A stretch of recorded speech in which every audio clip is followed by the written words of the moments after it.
Hello, world and universe. Welcome to the Trevor Donald Experience. Manifest your truth.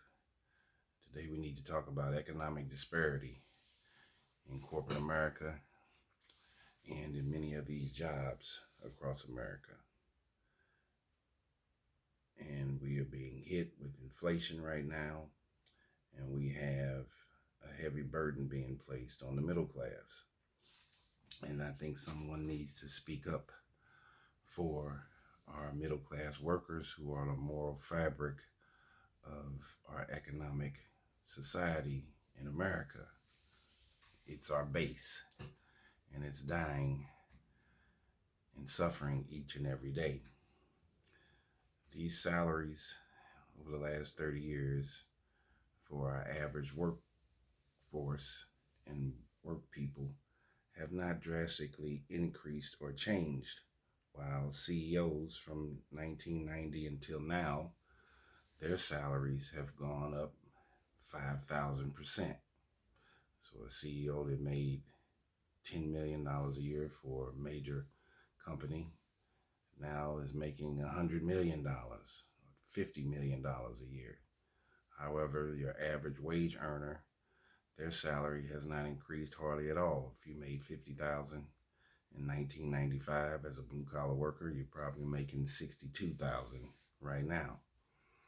While everything else in society and life, the prices are going through the roof. And now you're seeing a monetary squeeze with this inflation, with the $3 trillion that we influxed into the market after COVID. You have President Biden, who just offered $105 billion in aid, about 50 to 60 million going to Ukraine-Russia war, about 20 million going to the Gaza, the Israeli and Palestinian conflict, about 10 billion in humanitarian aid, and another 10 billion dealing with the border crisis.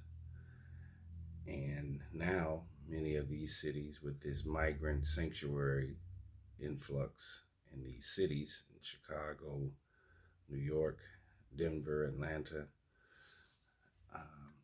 Chicago alone is spending about $30 million a month trying to address this migrant issue. I'm bringing all that up to say is that the federal government, who has about $3 trillion worth of debt, can find a way to print money whenever it's necessary and beneficial to itself. But we have a tendency to forget our working class folks that are the heartbeat of American society, our middle class workers. You have a huge teacher strike that's taking place in Portland, Oregon, about 3,200 teachers. I think the average teacher today should be making $75,000 to $100,000 a year, not 50, with all of the ancillary services that they provide alongside of teaching, counseling, being a mentor, a parental figure. There's several other things that teachers do on a daily basis that they're not being rewarded for.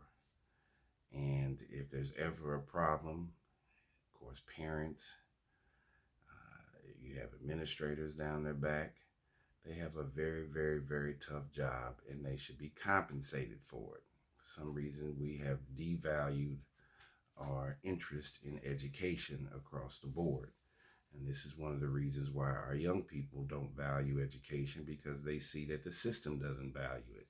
And of course, in a lot of these broken homes, education is not valued there either. So why should a 9, 10, 11, 12-year-old kid decide to take it upon himself to value or installate their own system for knowing that education is important? And then when you go get a degree at many of these major colleges, if you're middle class, you're going to owe $200,000 worth of debt and then be offered a $40,000 paying job, which you will never get out of the debt.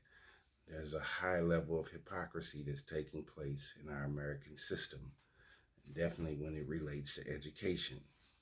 You take, for example, St. Louis. St. Louis City is down almost 300 police officers. St. Louis County is down about 130. That's almost 450 police officers that are needed on our streets and from a public safety standpoint. But after all of the media hype about white officers killing black patrons, the George Floyd, the Black Lives Matter, the whole movement for defunding the police, let alone the average police officer in St. Louis makes about $50,000 a year, why would you want to become a cop?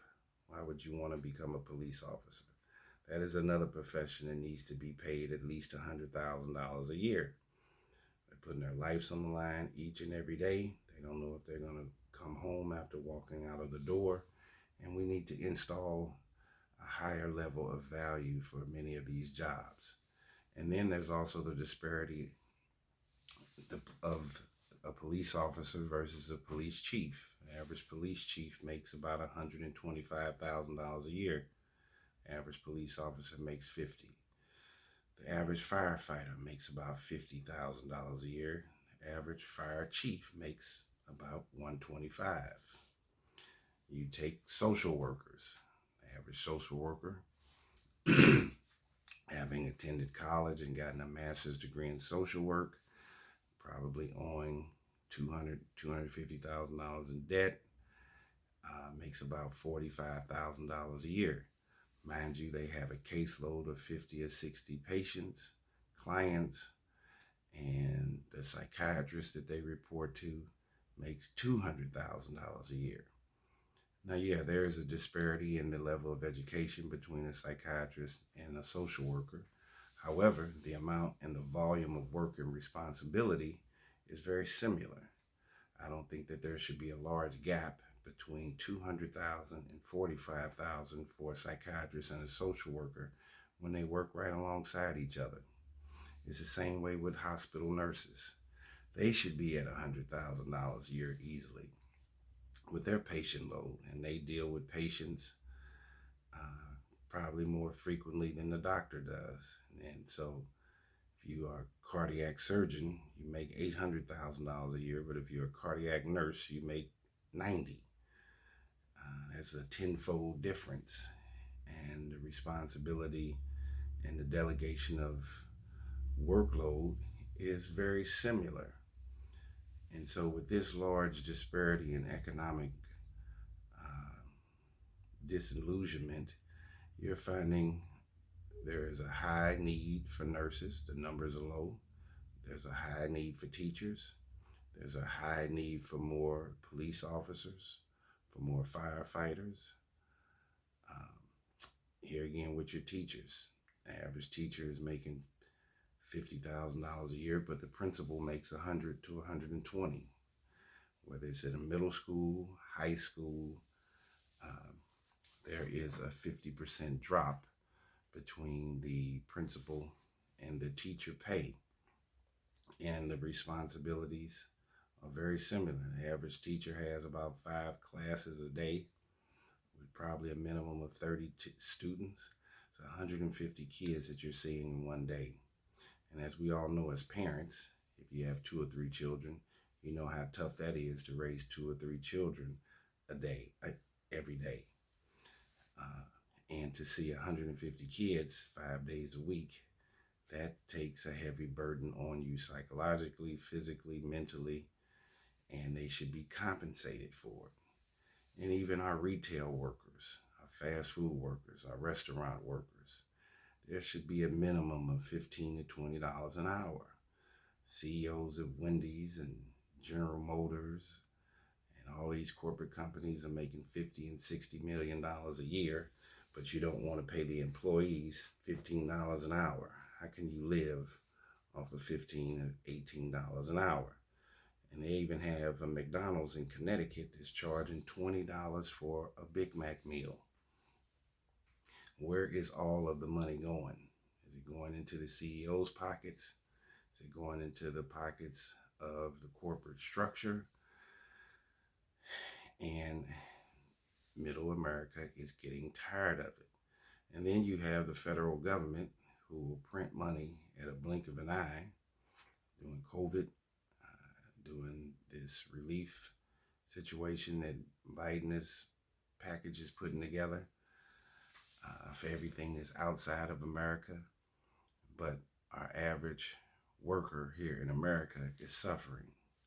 Foreclosures are going through the roof. Car repossessions are going through the roof. Middle America's dream is turning into an extreme nightmare.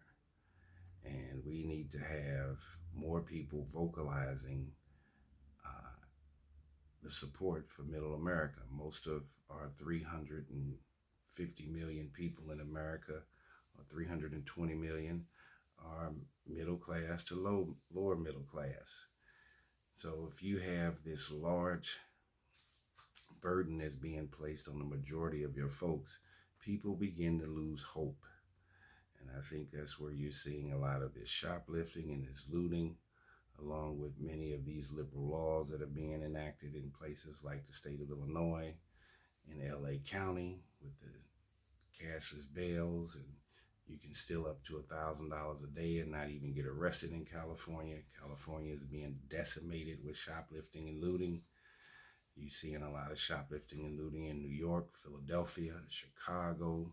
Chicago has a Safety Act, which is very similar to a cashless bond situation, where if you commit a minor crime and you are arrested, you can get out without a bail or a bond under your own recognizance and come back 30 days for your court date.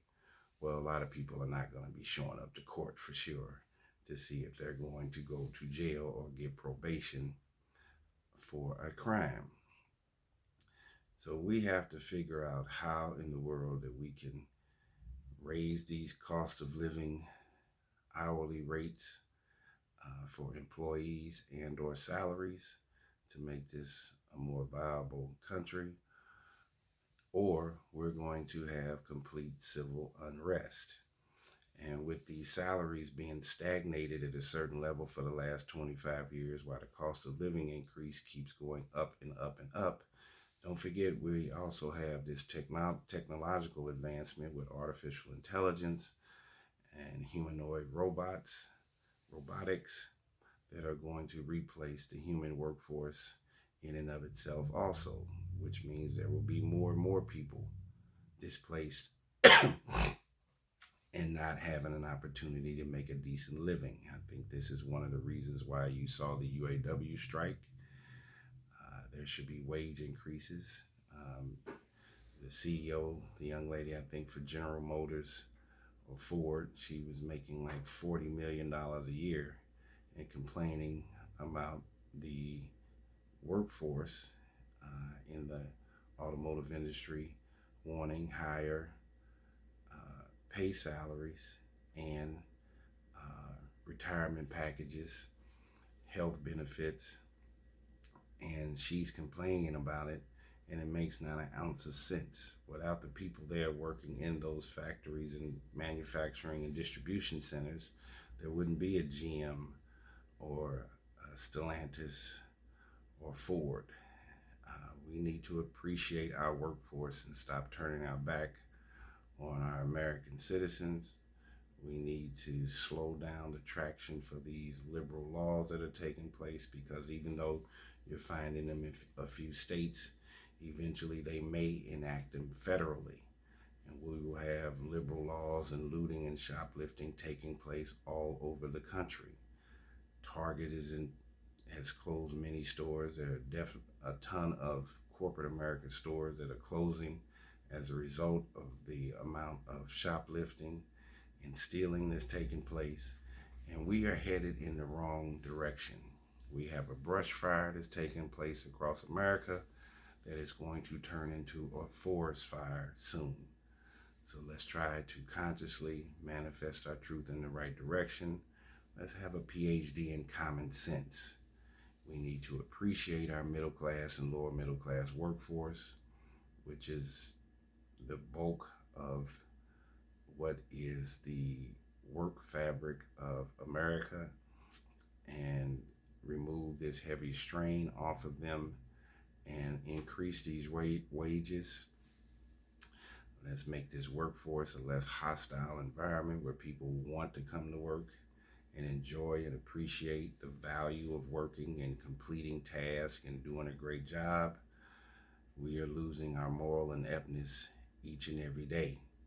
And on top of that, not only is America spending all of this money and printing money for things that he or she wants to print money for, but you also have in the entertainment industry where you're paying basketball players $60 million a year to bounce a basketball and $50 million a year for football players to throw a football. Well, who would want to go to school to become a teacher or even a doctor? This is one of the reasons why you see most of our young people today wanting to chase the bag by any means necessary.